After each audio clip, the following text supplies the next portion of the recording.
ஒரு 1000 ஸ்கொயர் ஃபீட்ல ஒரு பிளாட் வாங்குறீங்க அப்படின்னா வித்தின் 1 இயர்ல நீங்க ஒரு 11 லட்ச ரூபா ப்ராஃபிட் பார்க்கலாம். நம்ம லே அவுட் எக்ஸாக்டா ஆவடி பருத்திப்பட்டில தான் லொகேட் ஆயிருக்கு. 3 கிலோமீட்டர்ல Avadi bus stand and Avadi railway station reach பண்ணிடலாம். அதே மாதிரி இந்த சைடு எடுத்துட்டோம் அப்படின்னா ஒரு 10 மினிட்ஸ் டிரைவ்ல Kumananchavadi metro and Karayanchavadi metro வந்து ரீச் பண்ணிடலாம். அதே டிஸ்டன்ஸ் ஒரு 10 நிமிஷத்துல சென்னை டு பெங்களூர் போற national highway and outer ring road Pattabiram நியூவா ஓபன் பண்ண டைட்டில் பார்க்குமே நம்ம ரீச் பண்ணிடலாம். இப்போ நியூவா ஜெயச்சந்திரன் ஓபன் பண்ணிட்டாங்க.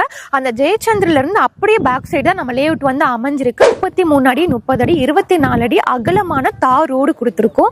சோலார் எல்இடி ஸ்ட்ரீட் லைட் கொடுத்துருக்கோம். மழைநீர் வடிகால் கொடுத்துருக்கோம். ஸோ அதே மாதிரி பார்க்கு, காம்பவுண்ட் வால், ஸோ இவ்வளோ அம்யூனிட்டிஸ் வந்து நம்ம லே அவுட்குள்ள கொடுத்துருக்கோம். ஒரு 1000 ஸ்கொயர் ஃபீட் பிளாட் நம்ம லே அவுட்ல வாங்குறீங்க அப்படின்னா வித்தின் 1 இயர்ல ஒரு 11 லட்ச ரூபாய் ப்ராஃபிட் பார்க்கலாம்னு சொல்லியிருந்தேன்ல.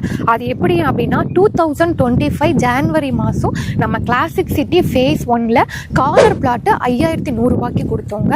இப்போ நம்ம ஃபேஸ் 2 வந்து லான்ச் பண்ணியிருக்கோங்க. 6200 ரூபாய் பர் ஸ்கொயர் ஃபீட் ரேட்டு கொடுத்துருக்கோம். அது மட்டும் இல்லாமல் நாங்கள் சீக்கிரமா ஃபேஸ் 3மே லான்ச் பண்ண போகிறோம். ஃபேஸ் 2வோடைய கம்பேர் பண்ணும்பொழுது ஃபேஸ் 3மே உங்களுக்கு பர் ஸ்கொயர் ஃபீட்டுக்கு 1000 ரூபாயிலிருந்து 1100 ரூபாய் இன்க்ரீஸாக தான் இருக்கும். நம்ம சைட் விசிட்மே சப்போர்ட் பண்ணுறோம்.